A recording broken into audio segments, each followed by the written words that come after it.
More importantly, the software does not understand what it is looking for. To a computer, the word football does not mean anything. It is just a string of letters. A computer does not know that American football is completely different from the game played in the rest of the world. Yahoo is one of the most popular sites on the web, with millions of visitors every day, because it uses a different way of searching the internet. Instead of computers, Yahoo employs people to surf the web. Yahoo's professional surfers spend all day looking at websites. If they think a site is good, interesting or important, they add it to Yahoo's Guide to the Web. The principle behind the system is that any site can be fitted into one of 14 categories. When you go to Yahoo, you see these 14 categories first. Some of the categories are arts, business, computers and internet, education, entertainment, government, news, sports, science, and society and culture. It is always fun to try to think of a topic or a web page that could not be put into one of Yahoo's categories, but it is hard to succeed at this game. The categories have been tested over many years, and anyway, the 14 categories are only the surface of Yahoo. Each of them contains many other smaller categories, which each contain even smaller categories. Some of the topics in the smallest categories are so odd that you cannot believe anyone in the world knows anything about them. Just the page's author, perhaps. Yahoo is clever because it is so well organized. Many other sites have copied the idea of breaking the web into categories, but none of them is as well organized as Yahoo. In a world of new technology, Yahoo's strength is human intelligence. Yahoo's creators, Jerry Yang and Dave Filo, met at Stanford University. They were both graduate students who stayed at the university because they did not feel ready for jobs. Today, Jerry says, "I wasn't really ready to work. I had a good degree, but I didn't have the experience, and I wasn't grown up enough for it. I wasn't even 21, so I looked for ways to stay in school." Dave Filo felt the same way. Dave was a little older than Jerry, and in fact he had once been Jerry's teacher. "He gave me a B," complained Jerry, who was used to getting A's. But they also worked together, and Jerry gratefully remembers that Dave did all the work. "He wrote the whole program. I didn't do anything. So I knew then that I was going to have to work with him more often." They did spend more and more time together. They were and still are a great team. Dave is a brilliant engineer. Jerry is a brilliant talker. Dave is messy. Jerry is neat. When one can't do something, the other probably can. But Jerry says that Yahoo started because he always felt about half a step behind Dave on the internet. Dave always had this talent for finding things. I was always trying to find out how he knew everything. Dave and Jerry had a tiny office in a university hut at Stanford. Both of them were still doing university work. They wanted to go into business, but did not know what to do. Then Dave discovered Mosaic. Both of them quickly became web experts. They spent hours on the internet, and their university work began to suffer. But this was when Yahoo really started. Dave and Jerry both began to make lists of their favorite websites. They showed their new discoveries to each other all the time, and eventually joined their lists together. The result was Jerry's Guide to the World Wide Web. But soon things got out of control. There were so many sites that Dave and Jerry had to organize the list. They broke it into categories, and when the categories became too big, they broke them into smaller categories. This is still the way Yahoo works today.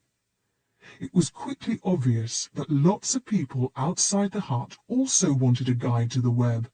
Soon hundreds of people were viewing Jerry's Guide every day. This came as a surprise to Dave and Jerry.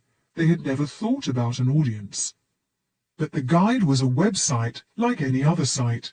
It was on Stanford's network, which was on the internet, so anyone with a connection to the internet could look at the guide. This sudden audience was not just looking at the guide, it was also suggesting ways to improve it. People started sending in their own favourite web addresses.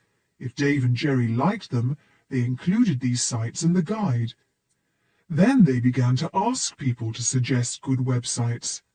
The result was a flood of email. Both Jerry and Dave found that they loved this attention, and it was often very helpful. They were able to make the guide better, which led to more traffic, more emails, more sites in the guide. After a few weeks, Jerry decided to change the name of the site to David and Jerry's Guide to the World Wide Web. "Why are you changing it?" said Dave. "I don't want my name on it." "I know," said Jerry. "That's why I did it. Now you'll have to think of a better name." At first, Dave only knew that the name had to start with YA. Lots of his favourite computer programs were Yah something because the authors were often too exhausted to invent an original name by the time they had finished the program, so they just called it Yet Another Newsreader or Yet Another Email Program. Dave and Jerry sat down with a dictionary. Yah. Yataghan. Yataghan? Yes, a type of Turkish short sword with a double-curved blade. How about Yankee? Or Yang? Very funny. Eventually they decided on Yahoo. They just liked the sound of it. By the winter of 1994, the traffic was so heavy that Dave remembers that he was hoping it wouldn't grow so quickly. There was not much time to eat or sleep. But this was also the time that Netscape went public. The world was suddenly mad about the web. Dave and Jerry began to think that there must be a way to turn all this traffic into a business. Surely it must be worth something. They thought seriously about selling. A big internet company called AOL was interested in buying Yahoo. It was the world's largest commercial internet service, and it wanted a search engine. AOL made Dave and Jerry an offer that would make them very rich very quickly. The company also warned them that if they did not sell, they would soon be competing with AOL itself. Dave and Jerry thought hard about the offer. "What do you think?" Jerry asked. "It's a nice idea," said Dave. "It would be nice to be rich." "Yes, and I don't much like the idea of competing with AOL." "No, but if we take the money, we'll have to work there for years. With the suits and the office politics. Not much fun there. It wouldn't be David and Jerry's Guide, would it?" "No, and they'd kill Yahoo when they'd worked out how to run it. It'd become AOL Search or something." "But can we really do it ourselves? Start a business?" "Let's find out." So Dave and Jerry decided to stay in control of Yahoo. In April 1995, they borrowed $4 million to turn Yahoo into a proper business. Netscape had also been interested in buying Yahoo. They offered a similar deal to AOL's. They needed a search engine for their web browser. Dave and Jerry had refused Netscape's offer as well. For a time they worried that they would soon be competing with two big rivals, AOL and Netscape. However, in the end, Netscape gave Yahoo an enormous amount of free business. Netscape did not create its own search engine. It simply put a link to Yahoo in its web browser. This meant that Yahoo was suddenly the obvious first step for many millions of web searches. Dave and Jerry used the $4 million to turn Yahoo into a proper company. They began to hire managers and professional surfers. The surfers meant that for the first time, Dave and Jerry did not have to look at every new site themselves. One of the new managers was Tim Kugel, who was hired by Dave and Jerry to be the chief manager. Like them, he came from Stanford's engineering department. His job was to decide how to make money from this amazingly popular but free service. Advertising was the obvious answer to this problem. Yahoo began to sell space on its pages in August 1995. It was no surprise when the change was greeted by a flood of angry email from existing users. "I can't believe you're doing this. We thought Yahoo was different, but now it's just like any other business." But the emails soon stopped, and if the people who wrote it did stop using Yahoo when the advertising appeared, Yahoo did not notice. There was never any fall in traffic at the site. Yahoo also introduced some other changes in the summer of 1995. Perhaps the most important of these was a news service. Yahoo made a deal with Reuters, one of the world's largest news organizations. Reuters supplied news that could be viewed directly on Yahoo's pages. This was Yahoo's first step to becoming a destination as well as a guide that sent people to other sites. Soon other services were added, including weather, share prices, and travel news. Yahoo was becoming like an electronic newspaper or a computerized television channel, the first place to look for information, news, or fun. By February 1996, Yahoo was serving 6 million pages a day. 80 companies were paying for advertising on the site. Yahoo went public in March 1996, and its shares were valued at $850 million. Dave and Jerry were amazed. Yahoo's value was 200 times greater than it had been just a year earlier. They had known for some time that they would soon be rich, but they had never imagined that they would be worth so much. Their small company was now more valuable than some of America's largest airlines, car firms, and banks. It was a sign that the US public expected great things of the Internet. Dave and Jerry realized that they had started the 21st century 4 years before the rest of the world. Chapter 8. The Future. It is impossible to say what the Internet will be like in the future or how it will change our lives. Just 10 years ago, very few people had heard of it. Now it is nearly as common and useful as the telephone.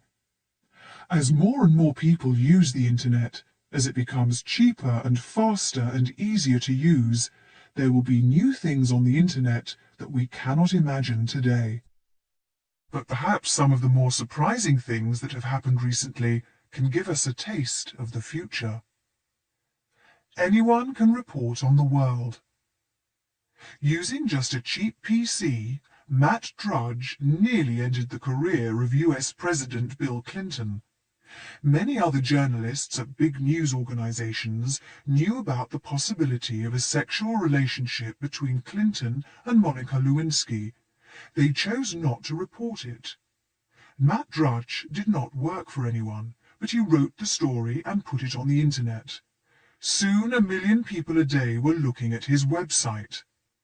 Matt Drudge believes that traditional journalists are too friendly with the people they write about. Now with the Internet, the future belongs to ordinary people with a story to tell. Internet crime. Vladimir Levin worked for a computer firm in St. Petersburg, Russia. From there, using the Internet, he was able to break into Citibank's computers in the USA. He moved more than $10 million to other banks all over the world. Most of the world's money is now stored in computers. Clever criminals are likely to use computers and the Internet, not guns, to steal it. Free software.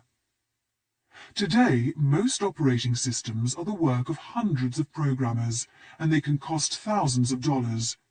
In 1991, Linus Torvalds wrote an operating system alone, and he gave it away. Now, with the help of many other programmers who work together on the internet, his Linux system has grown into a serious rival to the products of the industry leader, Microsoft.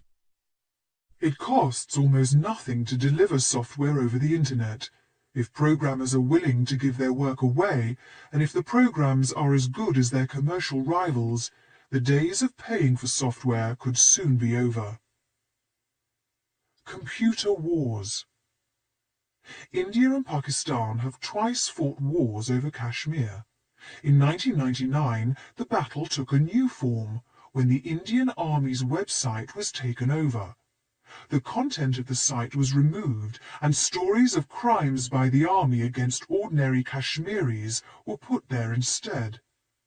As the internet becomes increasingly important to governments, it also becomes a stage for people who oppose them.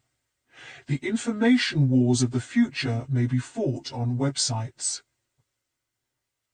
Sex. In 1995, Time magazine's cover showed a young child looking at sex pictures on the internet. The story said that 83% of the news part of the internet was being used to exchange sex pictures.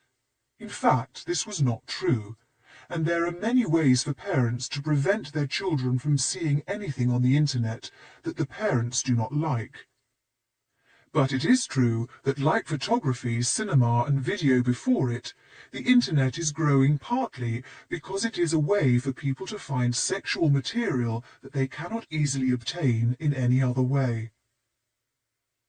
Go to work on the internet. In Bangalore, India, thousands of computer programmers work while their US bosses are asleep. At the end of the day in Cologne, Germany, engineers send the designs of new cars to their colleagues in Dearborn, USA, who continue the work. In the future, the place where you live may become less important than who you are and what you can do.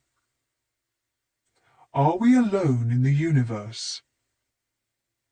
The project SETI searches for radio messages sent by intelligent life on other planets.